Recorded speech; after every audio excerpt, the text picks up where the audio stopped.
मुंबईचे पूर्व आयुक्त परमवीर सिंग यांनी अनिल देशमुखजीवर जे आरोप केले होते वसुलीचे, हे राजकीय हेतूंनी कुठेतरी भाजपच्या लोकांच्या बोलण्यावर हे आरोप करण्यात आले होते।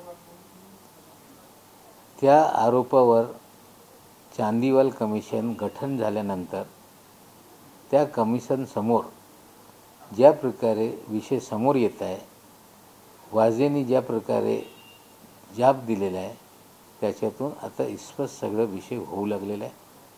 परमवीर सिंग अंटालिया बम केसमध्ये ज्या प्रकारे मनसुख हिरेनची हत्या करण्यात आली, NIAच्या तपासामध्ये एक मास्टरमाइंड असा जे चार्जशीटमध्ये उल्लेख आहे, याचा अर्थ आहे की अंटालिया केसमध्ये NIAकडून त्यांचा तपास होत असताना त्या दिवशीच ते निघून गेले।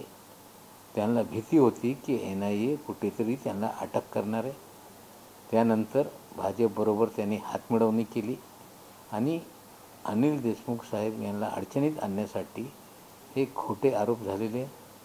तर ती केस CBIकडे देण्यात आलेली आहे। CBI पण केंद्र सरकारची यंत्रणा आहे। सगळे केंद्रीय यंत्रणेचा वापर करून अनिल देशमुख साहेब यांना अडचणीत टाकण्यात आलेलं आहे।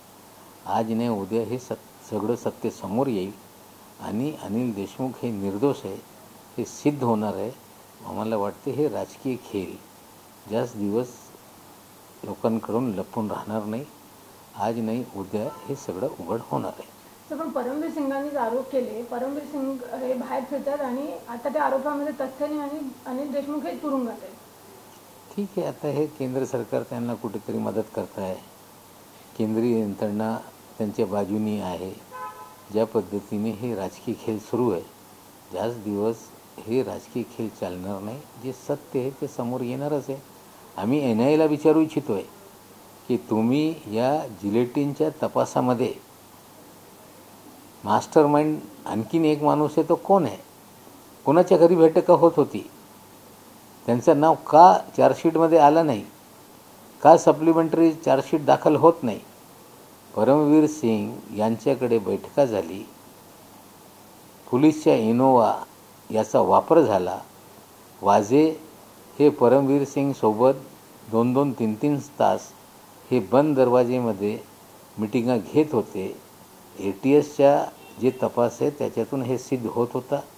आमचं एकच म्हणणं आहे, NIAने जे खरं आहे त्याच्यात तपास केलं पाहिजे। कुणाला वाचवण्याचं काम करू नये।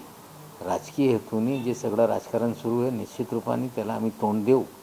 पण हे ज्या प्रकरणापासून हा विषय सुरू झाला, अंटालिया बम प्लॅन, त्याच्यात परमवीर सिंगच्या बाबतीत अर्धवट तपास NIA का करत आहे याचं उत्तर NIAने दिलं पाहिजे। चंद्रकांत पाटील यांनी असं म्हटलं की विकास पाहिजे असेल तर मोदीच हवा आहे, कारण की मोदींमुळेच देशामध्ये आता विकास होताना दिसत आहे। भाजपवाल्यांना सावन में अंधा हुआ तो हरियाली हरियाली दिखती है। मला वाटते राजकीय क्षेत्रामध्ये मोदी साहेब आल्यानंतर काही लोकांना राजकीय संधी मिळत आहे। त्यासाठी त्यांना कळत नाही की या देशामध्ये 1950 पासून जे विकास सुरू झाला, लोकांच्या आर्थिक परिस्थिती बदलली, देशात विकास झाला।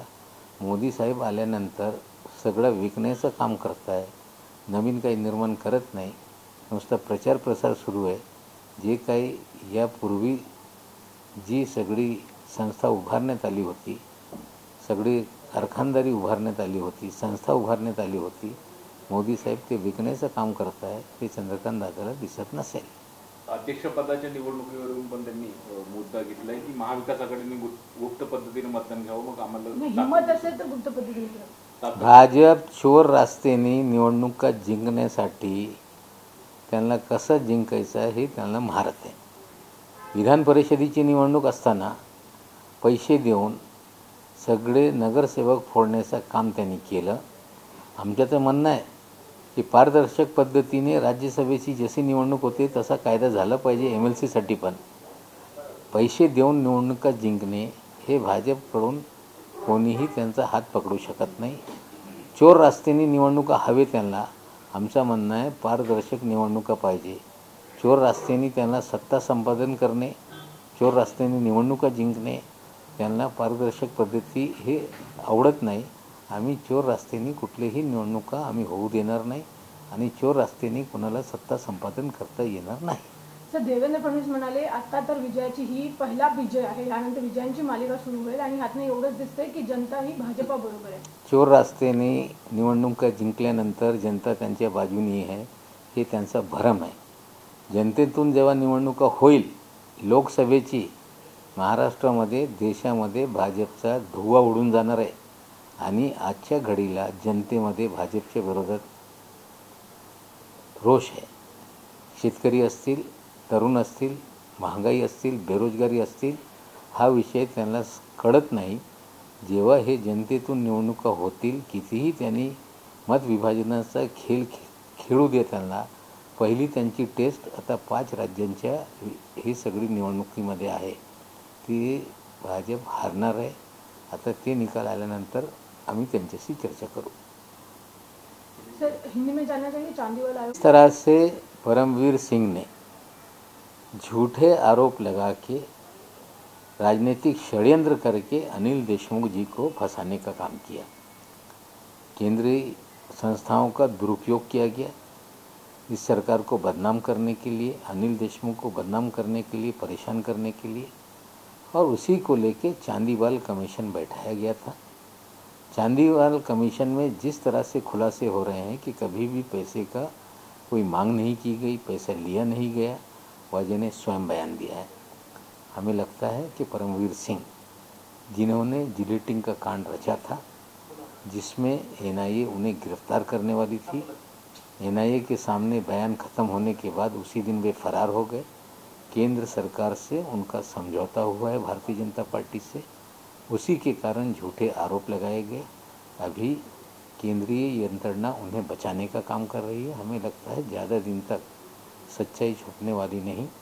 एनआईए को बताना पड़ेगा कि चार्जशीट में एक मास्टरमाइंड है, वो कौन है. आगे चार्जशीट सप्लीमेंट्री क्यों दायर नहीं हो रही है. परमवीर सिंह के घर शर्मा और वाजे की क्या मीटिंग हुई थी. आप नाम लिए बिना उसका उल्लेख करते हैं. ड्राइवर का बयान बताया जाता है, इनोवा गाड़ी की चर्चा होती है, लेकिन परमवीर का नाम नहीं. हमें लगता है कि एनआईए केंद्र सरकार के दबाव में परमवीर सिंह को बचा रही है. ये सच्चाई है. भारतीय जनता पार्टी संवैधानिक संस्थाओं के अधिकार को कोर्ट में चुनौती देकर पूरी व्यवस्था को ख़त्म करना चाहती है. जिन विधायकों का आचरण गलत था उन्हें विधानसभा अध्यक्ष ने निलंबित किया था और विधानसभा की मंजूरी से बीजेपी सुप्रीम कोर्ट गई थी और सुप्रीम कोर्ट ने उनकी याचिका रद्द कर दी है. उन्हें समझना पड़ेगा कि संवैधानिक पद, संवैधानिक संस्थाएं, उनके अधिकारों को चैलेंज करना ठीक नहीं. हमें लगता है कोर्ट ने उसी के कारण उनकी याचिका को निरस्त कर दिया. ज्या पद्धतीने भारतीय जनता पक्ष संवैधानिक पद आणि संस्थेच्या अधिकारावर गदा आणण्याचा काम या देशामध्ये करत आहे. विधानसभेमध्ये अध्यक्षांचे अधिकार, विधानसभेचे अधिकार, आमदारांच्या गैरवर्तन असेल तर त्यांना निलंबन करण्याचे अधिकार अध्यक्ष आणि विधानसभेचा आहे. तो अधिकारच्या पलीकडे जाऊन सुप्रीम कोर्टामध्ये ते दाद मागत होते आणि शेवटी सुप्रीम कोर्टाने संवैधानिक संस्थेच्या पदाचा आदर ठेवून त्यांना त्याचं महत्त्व कळलं आणि भाजपची याचिका फेटाळली आहे. भाजपला कळलं पाहिजे की घटनेनुसार निर्माण झालेली संस्था, पदं, त्याचा आदर, त्यांच्या अधिकारावर गदा आणण्याचं काम त्यांनी करू नये.